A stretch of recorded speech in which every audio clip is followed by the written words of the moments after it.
Welcome back, brothers and sisters. I am Braden. This is Langley Outdoors Academy, the place where we not only talk about what's going on in the gun world, but also how we're going to fix it together. And the content that we're going to talk about tonight, you guys are going to love, because there is something happening in the liberal media, in the halls of the Democrats. There is something happening right now, and a storm is brewing over the Biden administration, and I cannot wait to show you all this stuff and hear what you guys think in the comments below and get your thoughts. Now, of course, make sure you hit that like button, subscribe to the channel, and turn the notification bell on. We are distributing freedom twice daily, and we would love to have you along for the ride, and that includes stuff like this. So, I don't know if you guys have heard or not, but there was some new polling that came out that sent the media into a tizzy. Now, without too much of a setup, let me just show you the actual polling results in Trump v. Biden, and then I'm going to show you what the implications are, because this has everything to do with our gun rights fight. Check this out.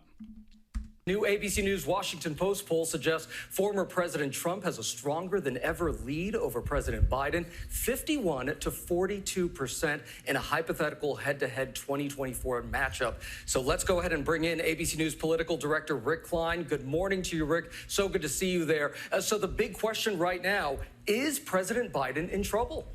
Gio, these numbers are really rough across the board for President Biden across a range of issue areas.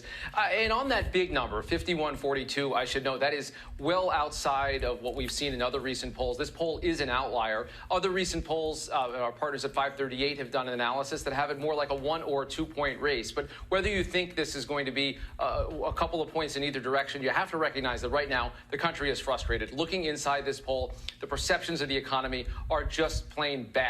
Right now, we have about 30% of the country only saying that they approve of the way that the president is handling the economy. Vast disapproval, and almost a majority of the country saying they're actually worse off than they were at the beginning of the Biden presidency. That's extremely hard to come back from. That is extremely hard to come back from. But now let's get into, that's just the polling by itself. Now let's get into the implications of this for the Second Amendment side of the factor here.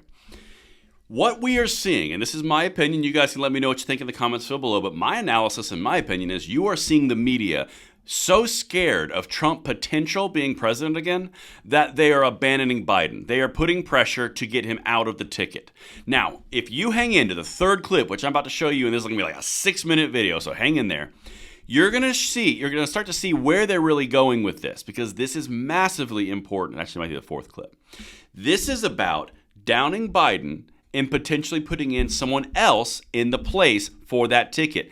They love them some Biden in the media, but the one thing they hate more than they love Biden is the idea of Trump again. Make no mistake, that's what's happening here. But now, let's go to ABC, and you've got some insane things happening in the leftist media against Biden. Check this out. Trump with a 9-point lead over President Biden in that poll, and whatever caveats, whether that is an outlier, that's a tough one to spin. The message may be out there, but they're not feeling it. Well, 13 million jobs created, lower prescription drug prices. You hear all of this great news, and then you go into the grocery store and you're still in the aisle where they sell the vegetables and the fruit. You haven't even turned around to the meat, and already you've spent $70. They're not feeling it. Yeah, you can say a lot, as James Brown would say, talking loud and saying nothing. But at the end of the day, there's more than enough time to turn all of this bad weather around and go out there and make your case to the American people. Sarah, should they be? Oh, you're going to turn this bad weather around? Yeah, nah. Okay, so here's the thing.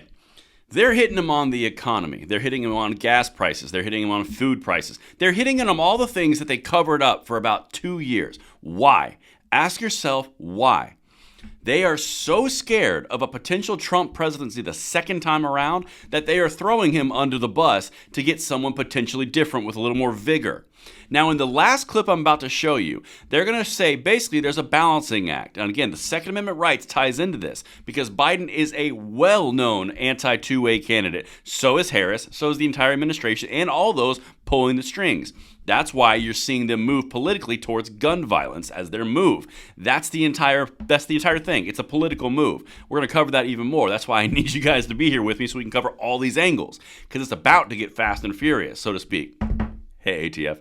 But legitimately, when you start hearing Democrats co-chairs and chairs of the Democratic National Convention talking about food prices and gas prices after all of these great things, but then in the real world, it's not happening. That's a big deal. Now, let's go to the second one because, again, they're angling towards specific. The Democratic Party, though, has a really serious problem, which is there's no one on the bench. You know, you look more in that poll. Do you want Harris to be the nominee? No. Do you want Buttigieg? No. Someone else got 20%. The Democrats have had a historically weak bench for the last 10 plus years. It's because everyone's Joe Biden's age. So there's no one to replace Biden on the ticket. And so they're stuck with him a little bit. And his numbers keep going down and his appearances keep getting worse. And speaking. All right. This one's an important one. Does it start to factor in why they're putting Harris out there more? Does it start to factor in why she got gun violence prevention office? All of these things, giving her more face time about doing something to recover her image because they know Biden is down. If they could throw Kamala Harris in there to take the wheel, so to speak, they'd be in a better position, but no one likes her. Pete Buttigieg, nope, ain't happening, boo. So here is the final payoff. And where it comes to gun rights, again, all of these people are known Second Amendment infringers. But if we have a position where their sitting incumbent president is so bad and the media is throwing them under the bus, you would have to go with a no name. So you get to put in the position of this next analyst about to break it down. You either have Biden with horrible numbers, but he's an incumbent, or someone who's basically not known on the national stage, like a governor. Makes sense why Gavin Newsom is tying all this together with his 28th Amendment and becoming very vocal. They know things they're not telling you. Let's keep going. This last one ties this entire thing together. But when you have a summer of Bidenomics messaging, and the result at the end of that is the numbers that you see in this poll, that should be pretty alarming for Democrats. And just as Sarah's point about the Democratic bench, it's true that the party doesn't have a sort of deep bench of people tested at the national level. There are a lot of governors, a lot of senators who have won tough races. And if the value proposition is an incumbent president with the numbers in that poll, with the American people saying so consistently they don't want him to run for re-election, versus a promising but relatively untested character like a Gretchen Whitmer or a Raphael Warnock, I don't think it's so obvious that the safe bet is to stick with the guy. It's not so obvious to say it's a safe bet to stick with the guy who has these numbers.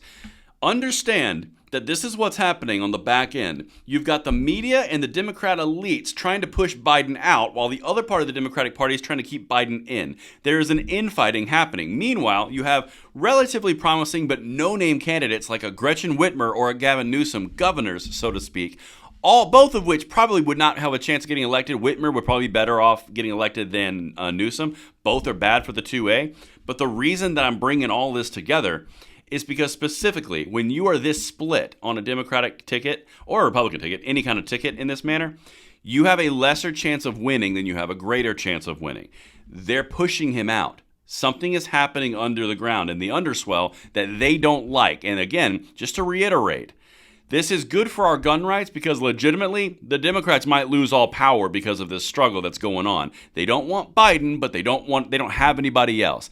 This is a situation, and that is why we're covering it from the 2A angle. Let me know what you guys think in the comments below, and I will see you on the next one. I'm Braden. See you later.